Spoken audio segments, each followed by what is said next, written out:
وَلَقَدْ يَسَّرْنَا الْقُرْآنَ لِلذِّكْرِ فَهَلْ مِن مُّدَّكِرٍ الحمد لله رب العالمين والصلاة والسلام على أشرف الأنبياء والمرسلين أما بعد فأعوذ بالله من الشيطان الرجيم من همزه ونفخه ونفثه بسم الله الرحمن الرحيم رب اشرح لي صدري ويسر لي أمري واحلل عقدة من لساني يفقه قولي اللهم انفعنا بما علمتنا وعلمنا ما ينفعنا وزدنا علما فبشر عبادي الذين يستمعون القول فيتبعون أحسن أولئك الذين هداهم الله وأولئك هم أولو الألباب. قل إنما أنا منذر وما من إله إلا الله الواحد القهار رب السماوات والأرض وما بينهما العزيز الغفار قل هو نبأ عظيم أنتم عنه معرضون ما كان لي من علم بالملأ الأعلى إذ يختصمون إن يوحى إلي إلا أنما أنا نذير مبين. أعوذ بالله من الشيطان الرجيم بسم الله الرحمن الرحیم قل انما انا منذر. اللہ رب العالمین نے اس سورت کے شروع میں کفار کے کچھ اعتراضات اور ان کے جوابات ذکر کیے تھے، اور پھر اللہ نے فرمایا تھا کہ اے نبی صلی اللہ علیہ وسلم یہ کفار اعتراض کرتے رہیں گے، ان سے پہلے بہت سی قوموں نے بھی اعتراض کیا، ان قوموں کو میں نے تباہ و برباد کر دیا۔ اللہ نے کچھ قوموں کا ذکر کیا تھا سورہ صاد کے شروع میں۔ پھر اللہ نے فرمایا کہ اے نبی صلی اللہ علیہ وسلم آپ کا کام یہ ہے کہ آپ صبر کیجئے، اصبر علی ما یقولون، آپ ان کی تکلیفوں پہ، ان کی باتوں پہ، ان کے اعتراضات پہ صبر کریں، آپ ہمارے نبیوں کو یاد کریں، ہمارے نبیوں کے جو ہم نے نبی بھیجے تھے، ان نبیوں نے کیا رویہ اختیار کیا، ان نبیوں نے کیسے دعوت دی، ان نبیوں کو کیا آزمائشیں آئیں، اور ان آزمائشوں میں ان نبیوں نے کیا کیا۔ حضرت داؤد علیہ السلام کی اللہ نے خبر بیان کی۔ اللہ چاہیں تو اللہ تعالیٰ کسی کو بادشاہت، نبوت کے ساتھ ساتھ بادشاہت بھی دے دے، عظیم الشان بادشاہت۔ حضرت سلیمان علیہ السلام کا ذکر کیا، جن سے بڑی بادشاہت کسی کے پاس تھی نہیں، پھر بھی وہ اللہ کے بڑے برگزیدہ تھے۔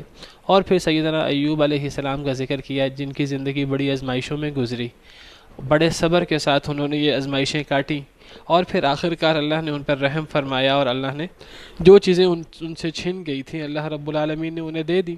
پھر اللہ رب العالمین نے اس کے بعد جنتیوں کا، جہنمیوں کا، اور ان کا جو اللہ کے ہاں انعامات ہیں یا جو ان کی سزائیں ہیں، اللہ نے وہ ذکر کی، اور پھر اللہ تعالیٰ نے جہنم میں جہنمیوں کی آپس میں جھگڑے، ایک دوسرے کو لعن طعن ذکر کیا، اور اللہ نے فرمایا کہ یہ بات یقینی ہے کہ جہنمی جہنم میں لڑیں گے ایک دوسرے سے۔ دنیا کے اندر تو یہ ایک دوسرے سے تعلق کی وجہ سے گناہ کرتے ہیں، ایک دوسرے کے تعلق کی وجہ سے غلط کام کرتے ہیں بعض دفعہ، لیکن آخرت میں یہ سب ایک دوسرے کے دشمن ہو جائیں گے۔ اب اس صورت کا آخر ہے، اور اب گویا کہ خلاصہ اور نتیجہ جو ہے وہ نکالا جا رہا ہے۔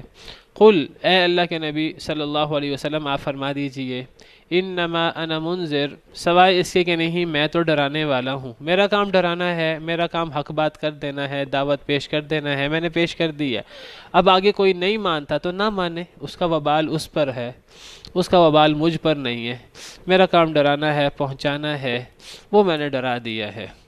وَمَا مِنْ إِلَٰهٍ، اور نہیں ہے کوئی بھی معبود، إِلَّا اللَّهُ الْوَاحِدُ الْقَهَّارُ، سوائے اللہ رب العالمین کے جو واحد ہے، جو اکیلا ہے، معبود ہونے کے اعتبار سے اپنی صفات میں اکیلا ہے، القہار، اور وہ بہت قہر کرنے والا بھی ہے اپنے مخالفین پر، اپنے دشمنوں پر۔ جب اللہ رب العالمین سزا دینے پہ آئے، قہر کرنے پہ آئے، تو پھر العزیز ذو انتقام، عزیز ذو انتقام، پھر وہ بہت غالب ہے، پھر وہ شدید انتقام لینے والا ہے۔ پھر جب اللہ رب العالمین سزا دینے پہ آئیں، فَيَوْمَئِذٍ لَا يُعَذِّبُ عَذَابَهُ أَحَدٌ، اس دن پھر اللہ ایسا عذاب دیں گے اس جیسا عذاب کبھی کسی نے دیا نہیں ہوگا۔ وَلَا يُوثِقُ وَثَاقَهُ أَحَدٌ، اللہ ایسے مشقیں کسیں گے کہ ایسی مشقیں کبھی کسی نے کسی نہیں ہوں گی، ایسا باندھیں گے ایسا کبھی کسی نے باندھا نہیں ہوگا، وَالْعِيَاذُ بِاللَّہ۔ تو آپ دعوت پیش کر دیں، اور آپ کا کام دعوت پیش کرنا ہے، ڈرانا ہے، آپ کا کام لوگوں کو مجبور کرنا نہیں ہے۔ اور دعوت پیش کرنے کے ساتھ آپ فرما دیجئے کہ تم اللہ کے علاوہ اور معبودوں کو مانتے ہو تو مانتے رہو، حقیقت یہ ہے کہ اللہ کے علاوہ کوئی معبود برحق نہیں، وہی واحد ہے اور وہ قہر کرنے والا ہے، شدید غصہ غضب کرنے والا ہے اپنے دشمنوں پر۔ رب السماوات والارض، وہ رب ہے آسمانوں کا اور زمین کا، وما بینہما، اور جو ان دونوں کے درمیان ہے۔ اللہ رب العالمین کا یہ مقابلہ کیسے کریں گے؟ یہ اللہ رب العالمین کی مخالفت کیسے کرتے ہیں؟ اللہ رب العالمین تو زمین و آسمان اور زمین و آسمان میں موجود ہر چیز کے رب ہیں، ہر چیز تو اللہ رب العالمین کے قبضہ قدرت میں ہے، یہ اللہ کا مقابلہ کیسے کریں گے؟ العزیز، بہت غالب ہے اللہ رب العالمین۔ اللہ نے جس سے انتقام لینا ہوتا ہے، جس کو سزا دینی ہوتی ہے، اللہ سے بڑھ کر طاقتور اور غالب کون ہے؟ کون اللہ کے انتقام سے بچ سکتا ہے؟ والعیاذ باللہ۔ لیکن اللہ رب العالمین جہاں طاقتور ہیں، غالب ہیں، وہاں الغفار، بہت بخشنے والے بھی ہیں۔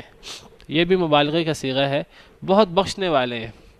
اللہ رب العالمین غالب ہیں، طاقتور ہیں، غصے والے ہیں، انتقام لینے والے ہیں، لیکن اللہ رب العالمین غصے میں آ کر، غلبہ اور طاقت میں آ کر، دنیا میں انسان اگر غصے میں آ جائے تو بعض دفعہ آؤٹ آف کنٹرول ہو جاتا ہے، غصے میں افراط و تفریط ہو جاتی ہے۔ اللہ رب العالمین ایک طرف شدید غصے والے ہیں اپنے دشمنوں پر، لیکن اگر کوئی اللہ رب العالمین کی طرف رجوع کرے، کوئی اپنے گناہوں کی معافی مانگے، تو اللہ رب العالمین سے بڑھ کر معاف کرنے والا بھی کوئی نہیں ہے۔ اللہ رب العالمین کی یہ خاص صفت ہے کہ وہ غالب اور جبار اور قہار ہونے کے ساتھ ساتھ غفار بھی ہے۔ یہ عجیب امتزاج ہے صفات کا کہ قہار بھی ہے، عزیز بھی ہے، ساتھ ساتھ غفار بھی ہے۔ ورنہ دنیا میں انسانوں میں ایسا نہیں ہوتا، اور اللہ رب العالمین کی صفات انسانوں جیسی ہے بھی نہیں، نہ اللہ رب العالمین کی صفات کو انسانوں جیسی صفات سمجھنا چاہیے۔ تو وہ عزیز، قہار، غالب، جبار، متکبر ہونے کے ساتھ ساتھ غفار بھی ہے۔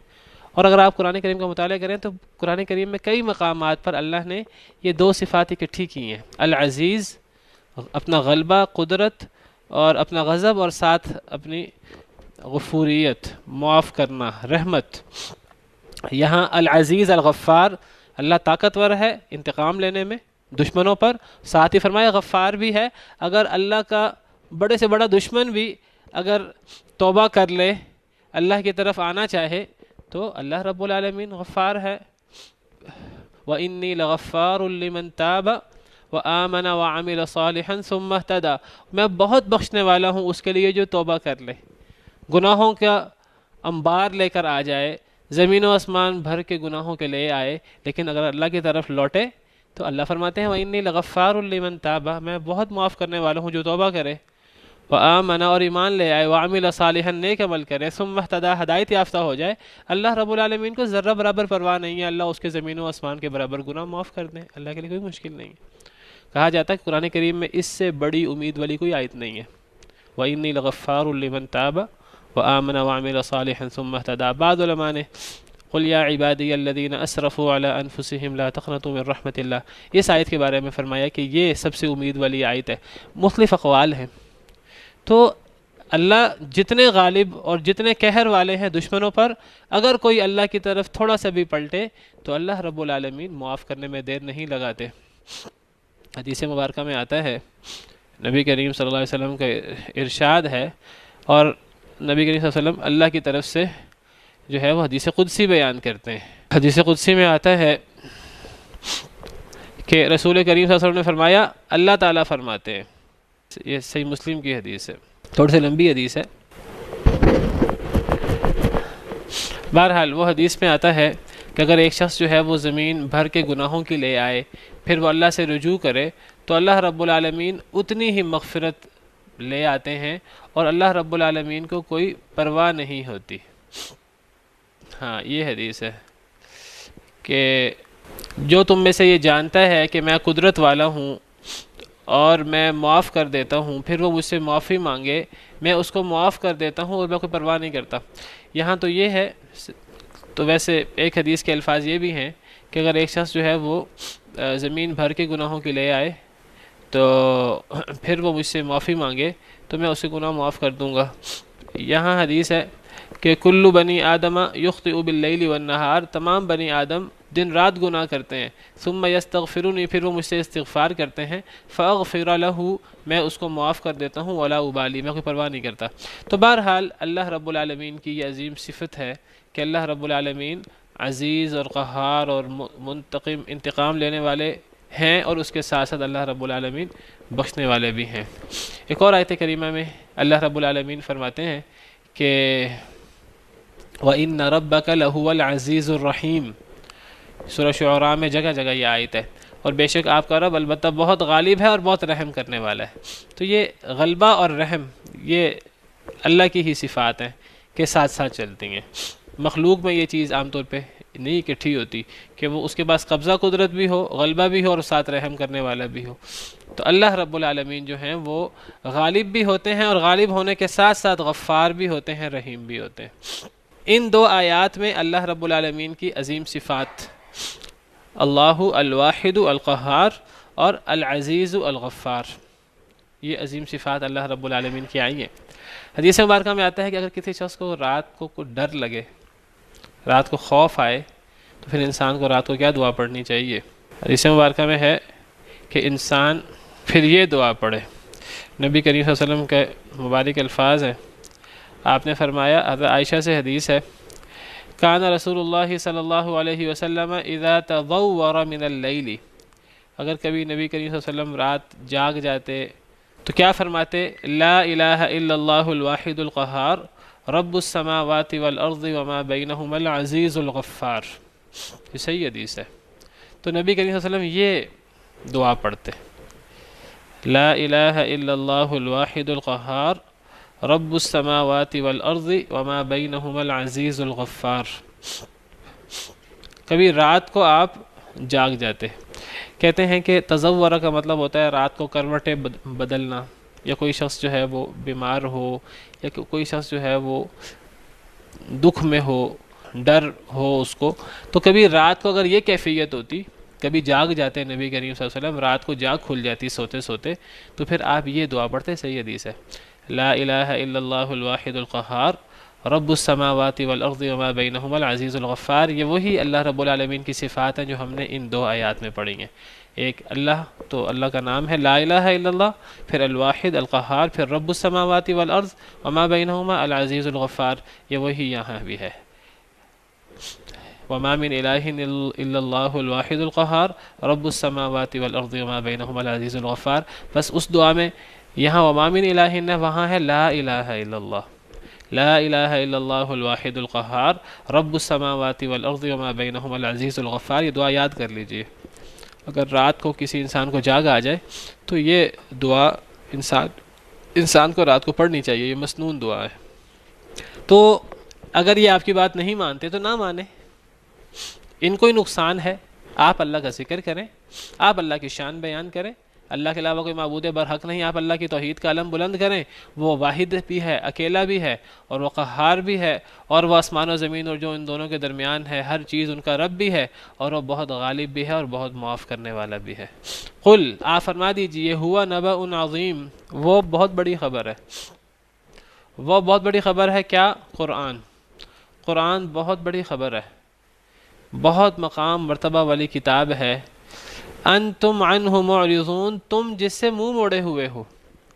اتنے عظیم کتاب اللہ نے تمہیں دے دی ہے، تم پر اتنا بڑا احسان فرمایا ہے، اور تم اللہ کے اس عظیم تحفے سے منہ موڑے ہوئے ہو، تم توجہ ہی نہیں کرتے۔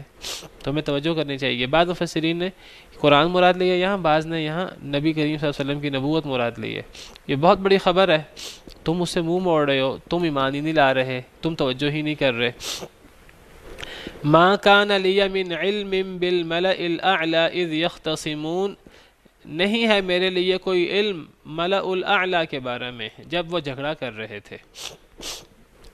جب ملأ الاعلی کہتے ہیں بلند مرتبہ سرداروں کو۔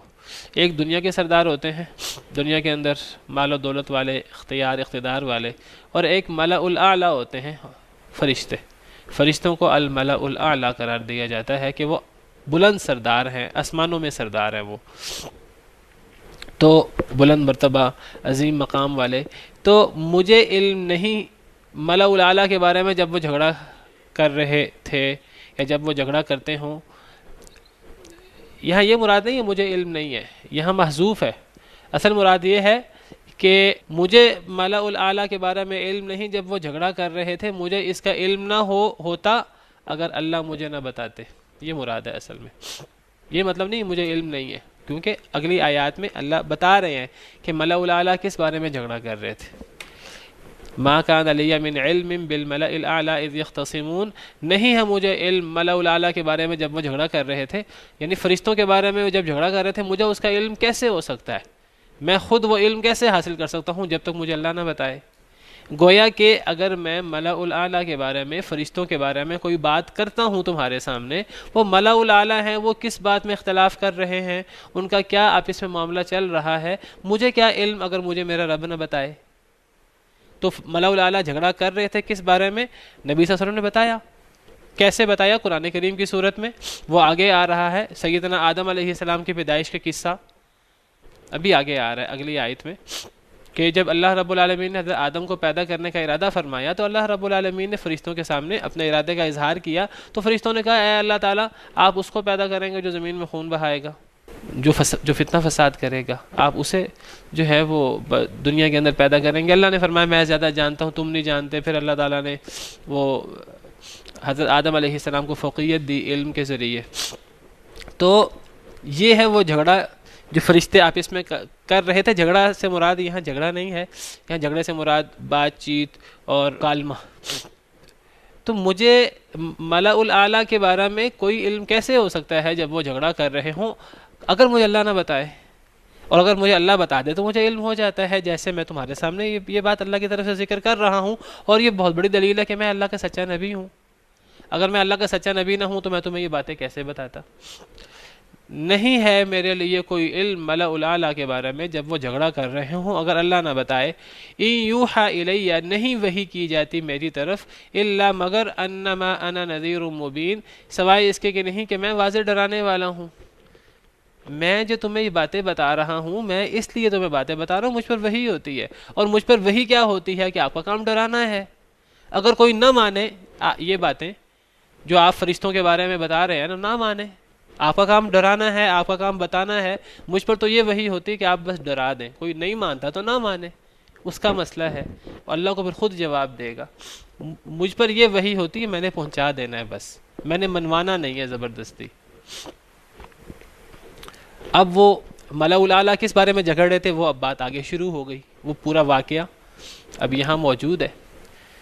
جب اللہ نے فرشتوں سے کہا کہ میں انسان پیدا کرنے والا ہوں، یہ واقعہ اللہ رب العالمین نے قرآن کریم میں کئی موقعوں پر بیان کیا۔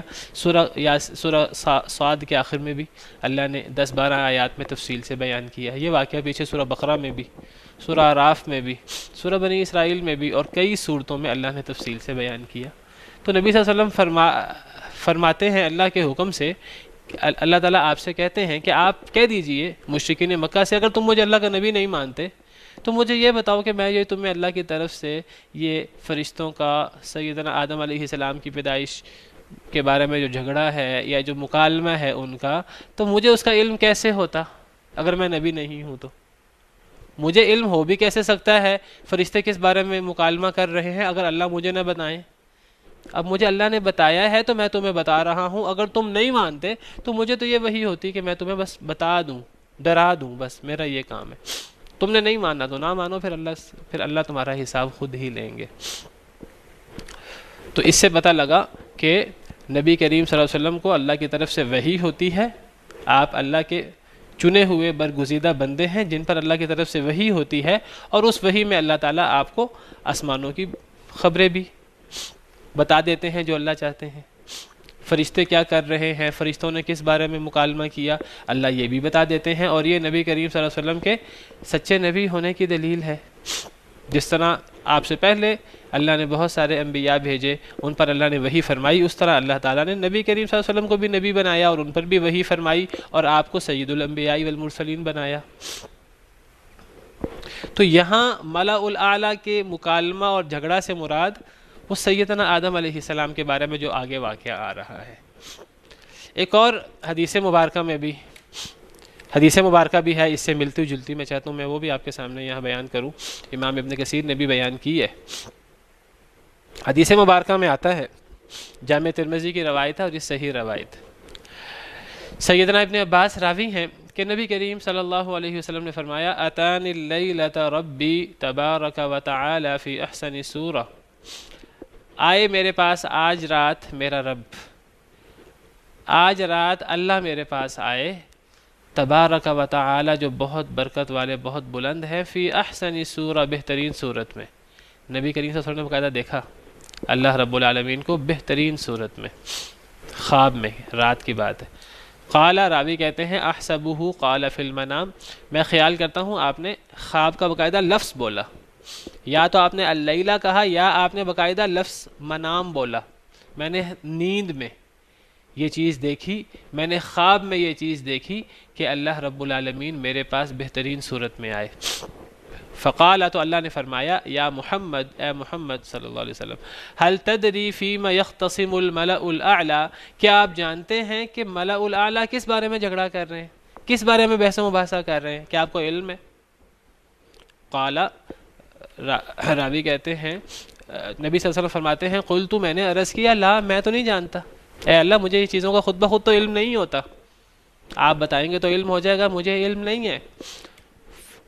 قال، نبی صلی اللہ علیہ وسلم فرماتے ہیں فوضع یدہ بین کتفی، اللہ نے اپنا مبارک ہاتھ رکھا میرے دونوں کندھوں کے درمیان، حتی وجدت بردہا بین ثدیی، حتیٰ کہ میں نے اس کی ٹھنڈک اپنے دونوں سینوں کے درمیان میں نے محسوس کی، سینے میں نے ٹھنڈک محسوس کی۔ اللہ رب العالمین نے اپنا مبارک ہاتھ میرے کندھوں کے درمیان رکھا، میں نے وہ ٹھنڈک اپنے سینے میں محسوس کی۔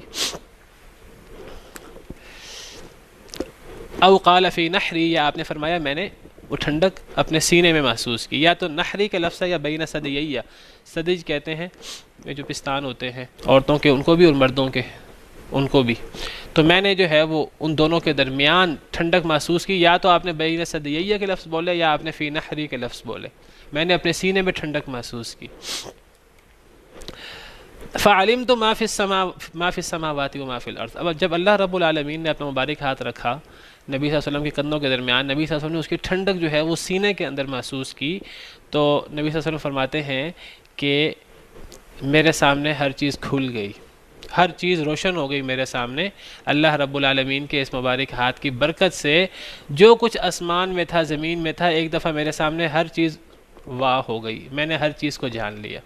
فعلمت ما فی السماوات و ما فی الارض، جو کچھ آسمانوں میں تھا زمین میں تھا، ایک دفعہ ہر چیز میرے سامنے کھل گئی۔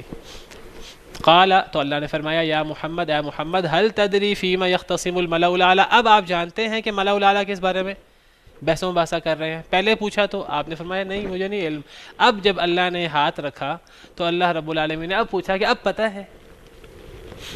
قلت نعم، میں نے کہا ہاں اب پتہ ہے، کیونکہ اللہ رب العالمین نے مبارک ہاتھ رکھا اور آپ نبی صلی اللہ علیہ وسلم کے سامنے آسمان و زمین کی ہر چیز کھل گئی۔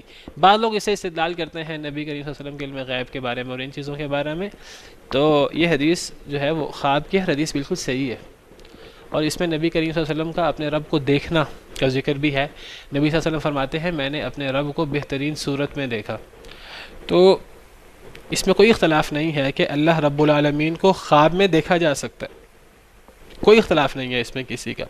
اختلاف اگر ہے تو وہ دنیا میں جاگتی آنکھوں سے، سر کی آنکھوں سے جاگتے ہوئے اللہ کو دیکھنا، یہ اختلافی چیز ہے۔ اگرچہ اس کے بارے میں بھی بعض لوگ دعویٰ کرتے ہیں کہ نبی کریم صلی اللہ علیہ وسلم نے جاگتے ہوئے اپنی سر کی آنکھوں سے اللہ کو دیکھا ہے، لیکن صحابہ کرام اس کے قائل نہیں ہیں، تمام صحابہ۔ امام ابن قیم فرماتے ہیں کہ صحابہ کرام کا اجماع ہے اس بارے میں کہ نبی کریم صلی اللہ علیہ وسلم نے جاگتی آنکھوں سے، سر کی آنکھوں سے اللہ کو نہیں دیکھا۔ سیدہ عائشہ رضی اللہ عنہ تو بخاری مسلم کی روایت کے مطابق قسم اٹھا کر فرمایا کرتی تھیں، فرماتی تھیں کہ جو یہ دعویٰ کرتا ہے کہ نبی کریم صلی اللہ علیہ وسلم نے اپنے رب کو دیکھا ہے تو اس نے بہت بڑا جھوٹ باندھا ہے اللہ پر۔ تو یہ صحیح حدیث مبارکہ ہے۔ اس حدیث مبارکہ سے یہ ثابت ہوتا ہے کہ خواب میں اللہ رب العالمین کو دیکھنا بالکل ممکن ہے۔ ایک ہے خواب میں اللہ رب العالمین کو دیکھنا، اور ایک ہے کہ اللہ رب العالمین کو سر کی آنکھوں سے نہیں بلکہ دل کی آنکھوں سے یا دل کی بصیرت سے دیکھنا، یا اللہ رب العالمین کو انسان اللہ رب العالمین کی نشانیوں کو اتنا محسوس کرے کہ گویا کہ وہ اس کا رواں رواں پکار اٹھے کہ اللہ رب العالمین موجود ہے۔ یہ گویا کہ دل کی آنکھوں سے اللہ کو دیکھنا۔ حضرت ابن عباس رضی اللہ عنہ اس کے قائل ہیں، ما کذب الفؤاد ما رأى افتمارونہ علی ما یرى، دل نے جو دیکھا تو دل نے اس کو جھٹلایا نہیں۔ تو حضرت ابن عباس یہاں مراد لیتے ہیں کہ نبی کریم صلی اللہ علیہ وسلم نے اللہ کو دل کی آنکھوں سے دیکھا تھا۔ کیا مطلب؟ کہ آپ نے اپنی سر کی مبارک آنکھوں سے جاگتے ہوئے تو اللہ کو نہیں دیکھا، لیکن آپ نے بصیرت سے اللہ رب العالمین کو محسوس کیا، اللہ رب العالمین کو صفات کے ذریعے۔ تو وہ اللہ رب العالمین کی صفات میں غور کیا جائے تو ایسا محسوس ہوتا جیسے کہ اللہ رب العالمین کے بارے میں 1% بھی شک و شبہ نہیں ہوتا کہ وہ نہیں ہے۔ تو یہ بھی اختلافی چیز نہیں ہے۔ اختلافی چیز کیا ہے کہ جاگتے ہوئے، خواب میں نہیں، نیند میں نہیں، اور سر کی آنکھوں سے جاگتے ہوئے اللہ کو دیکھنا دنیا میں یہ ممکن نہیں ہے۔ تمام صحابہ کرام کی یہ رائے ہے، اور سیدہ عائشہ رضی اللہ عنہ کے بارے میں آپ کو بتا چکا ہوں کہ وہ فرمایا کرتی تھیں کہ وہ 3 باتیں فرماتی تھیں۔ ان 3 باتوں میں سے ایک بات یہ تھی کہ جو بندہ یہ گمان کرے کہ نبی کریم صلی اللہ علیہ وسلم نے اللہ کو دیکھا ہے یعنی دنیا میں، فقد اعظم علی اللہ الفریہ، اس نے اللہ پر سب سے بڑا جھوٹ باندھا۔ یہ حضرت عائشہ کا فرمان ہے، صحیح بخاری میں صحیح مسلم میں موجود ہے۔ ایک اس کے بارے میں اور ایک علم الغیب کے بارے میں، کہ جو یہ دعویٰ کرے کہ نبی کریم صلی اللہ علیہ وسلم کل کی بات جانتے تھے، غیب جانتے تھے، وہ بھی اللہ پر سب سے بڑا جھوٹ باندھتا ہے۔ اور تیسری بات وہ فرمایا کرتی تھی، جو یہ دعویٰ کرے کہ نبی کریم صلی اللہ علیہ وسلم نے دین میں سے کوئی بات چھپا لی ہے تو وہ اس نے اللہ پر سب سے بڑا جھوٹ باندھا۔ یہ 3 باتیں صحیح بخاری صحیح مسلم میں موجود ہیں، وقت نہیں ہے ورنہ تفصیل سے بیان کرتا۔ تو اس حدیث مبارکہ میں نبی کریم صلی اللہ علیہ وسلم نے اپنے رب کو دیکھا خوبصورت ترین صورت میں، اور ہمارا ایمان ہے اس پر، حدیث صحیح ہے۔ دوسری بات کہ جب اللہ رب العالمین نے اپنا مبارک ہاتھ نبی کریم صلی اللہ علیہ وسلم کے کندھوں کے درمیان رکھا تو آپ نے اس کی ٹھنڈک محسوس کی اور آپ کے سامنے ہر شے کھل گئی۔ اس سے یہ استدلال کرنا کہ بس اب اس کے بعد آپ عالم الغیب ہو گئے اور آپ کو ہر چیز کا پتہ لگ گیا، یہ استدلال صحیح نہیں ہے۔ کوئی استدلال کرے بھی تو صحیح نہیں ہے۔ اگر اس سے بالفرض یہ بات ثابت ہوتی ہے تو اس سے پھر یہ ثابت ہوا پہلے آپ نہیں تھے، پہلے آپ کو نہیں پتا تھا۔ جب اللہ رب العالمین نے مبارک ہاتھ رکھا تو آپ کے سامنے ہر شے کھل گئی۔ اصل مطلب تو یہ ہے کہ جس وقت اللہ رب العالمین نے مبارک ہاتھ رکھا اپنا، اس وقت آپ کے سامنے جو چھپی ہوئی چیزیں تھیں، خاص طور پہ جو اللہ نے سوال کیا تھا فرشتوں کے بارے میں، وہ آپ کے سامنے فرشتے نہیں تھے آپ کے سامنے۔ اللہ کی طرف سے وحی ہوتی تو آپ کو پتہ لگتا۔ جب اللہ رب العالمین نے اپنا مبارک ہاتھ رکھا تو آپ کے سامنے فرشتوں کی کیفیت آپ کے سامنے آ گئی۔ آج دنیا کے اندر، دنیا میں کہیں کوئی واقعہ ہو رہا ہو، ٹیلی کاسٹ کر لیا جائے کسی طریقے سے، ہمارے سامنے وہ چیز آ جاتی ہے۔ اللہ رب العالمین کے لیے کیا مشکل ہے کہ اللہ رب العالمین نبی کریم صلی اللہ علیہ وسلم کو فرشتے کس میں جھگڑا کر رہے ہیں، کیا ان کا بحث و مباحثہ ہو رہا ہے، اللہ دکھا دے اپنا مبارک ہاتھ رکھ کے، کیا کیفیت ہے، ہم وہ کیفیت تصور کر سکتے ہیں۔ تو اس سے یہ مراد ہے اس حد تک، جب اللہ رب العالمین نے ہاتھ رکھا تو ہر چیز کھل گئی آپ کے سامنے۔ اس سے یہ کیسے ثابت ہو گیا کہ وہ اس واقعے سے پہلے بھی ہر بات کا آپ کو علم ہو گیا اور ہمیشہ کے لیے علم ہو گیا، اور پیدائش سے لے کے یا نبی بننے سے لے کر اور پھر اس واقعے کے بعد اپنے اللہ رب العالمین کے پاس جانے تک آپ کو ہر بات کا علم ہو گیا اور آپ عالم الغیب ہو گئے؟ ہم یہ کیسے اس سے مراد لے سکتے ہیں؟ قرآن صریح اس کی مخالفت کرتا ہے۔ قرآن کہتا ہے وَعِندَهُ مَفَاتِحُ الْغَيْبِ لَا يَعْلَمُهَا إِلَّا هُوَ، غیب کی چابیاں اللہ کے پاس، اللہ کے علاوہ کوئی نہیں جانتا۔ قرآن نبی صلی اللہ علیہ وسلم سے کہلواتا ہے کہ آپ کہہ دیجئے لا اعلم الغیب، قل لا اقول لكم عندي خزائن اللہ ولا اعلم الغیب، کہہ دیجئے نہ تو میرے پاس اللہ کے خزانے ہیں اور کہہ دیجئے میں غیب نہیں جانتا۔ قرآن آپ سے کہلواتا ہے، اللہ آپ سے کہلواتے ہیں۔ تو قرآن کریم میں یہ موضوع بڑی تفصیل سے بیان ہوا ہے. قُلْ لَا يَعْلَمُ مَنْ فِي السَّمَاوَاتِ وَالْأَرْضِ الْغَيْبَ إِلَّا اللَّهُ، کہہ دیجئے نہ آسمان میں نہ زمین میں کوئی غیب نہیں جانتا سوائے اللہ کے. قرآن تو اس کا رد کرتا ہے. پھر ایسے واقعات ہیں اس خواب سے پہلے کے بھی اور اس خواب سے بعد کے بھی کہ نبی کریم صلی اللہ علیہ وسلم کو علم نہیں تھا. اللہ فرماتے ہیں وَعَلَّمَكَ مَا لَمْ تَكُنْ تَعْلَمْ، اللہ نے آپ کو وہ باتیں سکھائیں جو آپ نہیں جانتے تھے. اگر آپ نہیں جانتے تھے تو آپ عالم الغیب کیسے ہوئے؟ عالم الغیب تو وہ ہے جسے ہر بات کا علم ہو اور خود بخود علم ہو، ہر بات کا علم ہو، کائنات کی ابتدا سے کائنات کی انتہا تک، اور ہمیشہ اسے ہر بات کا علم ہو. یہ نہیں کہ پہلے علم نہیں تھا اب علم ہوا ہو. جس کو پہلے علم نہیں تھا اب علم کیسے ہو گیا؟ تو عالم الغیب وہ ہوتا ہے جسے خود بخود ہر شے کا علم، جسے خود بخود علم ہو اور ہر شے کا علم ہو. یہ نہیں کہ بعض باتوں کو پتا ہو بعض کا نہ پتا ہو. ہاں نبی جو ہیں وہ جب اللہ کی طرف سے وحی ہوتی ہے، اللہ جو بات بتاتے ہیں نبیوں کو اس کا علم ہو جاتا ہے. اس وحی کو اگر غیب کہا جائے، قرآن کریم میں وحی کو بھی غیب قرار دیا گیا کئی مقام پر. یہ کہہ سکتے ہیں کہ جب نبیوں پر جو وحی ہوتی ہے وہ نبیوں کے سامنے وہ چیز کھل جاتی ہے. جب اللہ تعالیٰ نبی کریم صلی اللہ علیہ وسلم پر کوئی قصہ بیان کرتے تھے قرآن کریم کا، تو ان قصوں کے بعد ہے تِلْكَ مِنْ أَنْبَاءِ الْغَيْبِ نُوحِيهَا إِلَيْكَ، یہ غیب کی خبریں ہیں جو ہم آپ پر وحی کر رہے ہیں. مَا كُنْتَ تَعْلَمُهَا أَنْتَ وَلَا قَوْمُكَ مِنْ قَبْلِ هَذَا، نہ آپ جانتے تھے ان خبروں کو اس سے پہلے نہ آپ کی قوم جانتی تھی. اب جب اللہ نے وحی کر دی ہے اب آپ کو بھی علم ہو گیا ہے، اور جب آپ اپنی قوم کو بیان کریں گے قوم کو بھی علم ہو جائے گا. یہ علم غیب تو نہیں ہے. اور یہاں جو مراد ہے اللہ رب العالمین نے اپنا مبارک ہاتھ رکھا تو نبی کریم صلی اللہ علیہ وسلم کے سامنے جو کچھ آسمان میں ہے زمین میں کھل گیا اس وقت. اور اس سے مراد خاص طور پہ جو اللہ نے سوال کیا تھا فرشتے کس میں بحث و مباحثہ کر رہے ہیں آپ کو نہیں پتا تھا. جب اللہ رب العالمین نے مبارک ہاتھ رکھا تو آپ کو علم ہو گیا، آپ نے دیکھ لیا یا آپ نے سن لیا. کیا کیفیت تھی اللہ کو پتہ ہے، نبی کریم صلی اللہ علیہ وسلم پر بیت رہی ہے، ہم تو اس کو نہیں پہچان سکتے. لیکن اس سے اب یہ دھکے سے ثابت کرنا کہ اب بس آپ جو کچھ آسمان میں ہے زمین میں ہے اب ہمیشہ کے لیے آپ جاننا شروع ہو گئے. بہت سے واقعات ہوئے اس کے بعد بھی آپ کو نہیں پتا تھا. آپ نے 70 صحابہ کرام کو بھیجا ہے، سب کو شہید کر دیا گیا ہے، آپ کو نہیں پتا تھا ان کو شہید کر دیا جائے گا. اور بہت سے ایسے واقعات ہوئے اس واقعے سے پہلے بھی. واقعہ افک ہے، آپ کو نہیں علم تھا حضرت عائشہ کے بارے میں حق بات کیا ہے. اور جب اللہ رب العالمین نے جب آسمان سے وحی اتاری ہے سورہ نور کی روشنی میں تو پھر آپ کو علم ہوا ہے.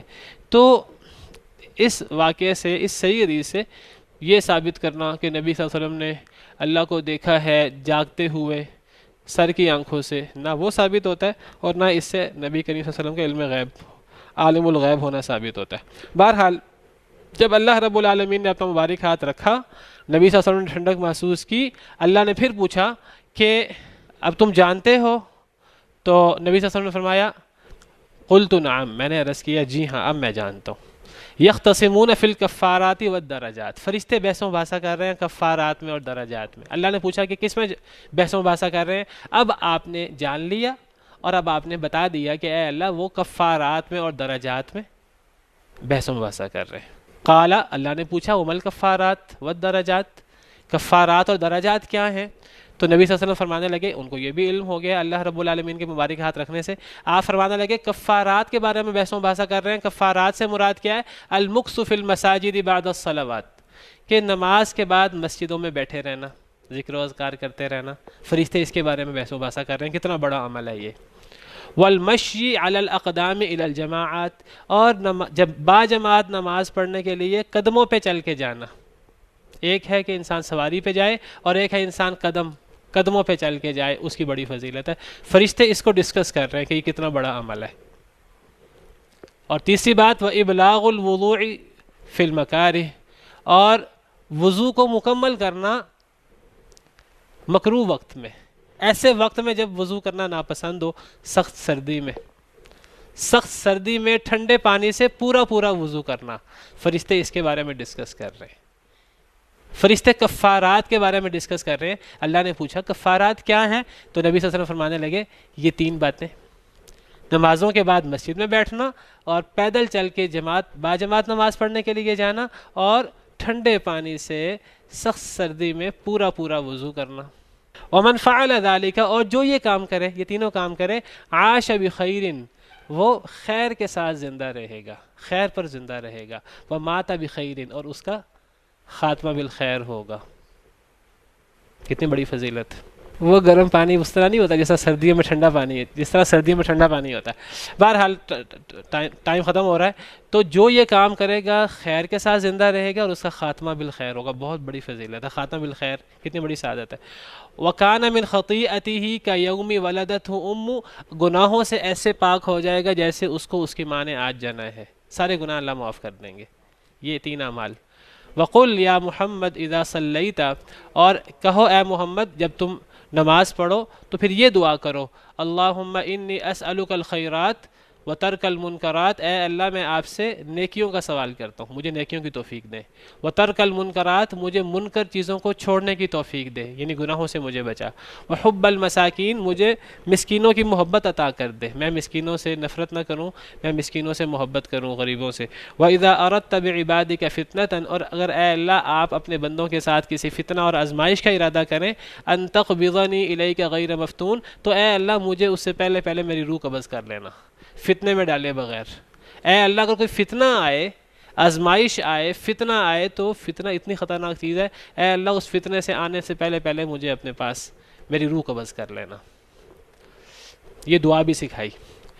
پھر فرمایا کہ وہ درجات، 2 باتیں تھیں، کفارات کے بارے میں بحث و مباحثہ کر رہے ہیں اور درجات. یہ تو کفارات 3 چیزیں تھیں اور اس کی فضیلت تھی اور ایک دعا سکھائی. اور درجات کیا ہے؟ درجات کے بارے میں بھی فرشتے بحث و مباحثہ کر رہے تھے. درجات کیا ہے؟ بذل الطعام، کھانا خرچ کرنا. ایک ہوتا ہے روپے پیسہ خرچ کرنا، ایک ہے کھانا تقسیم کرنا. بہت بڑی فضیلت ہے اطعام الطعام.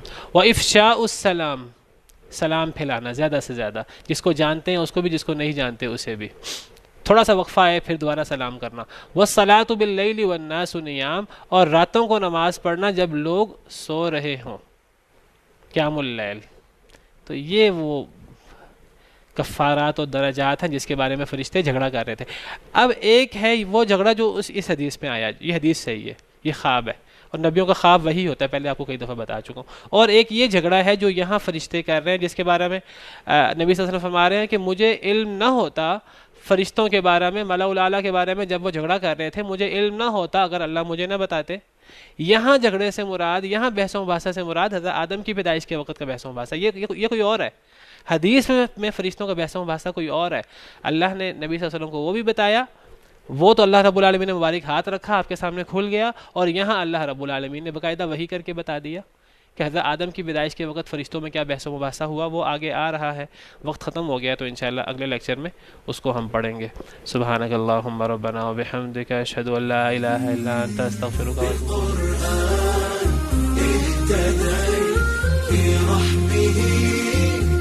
الحياة شوقا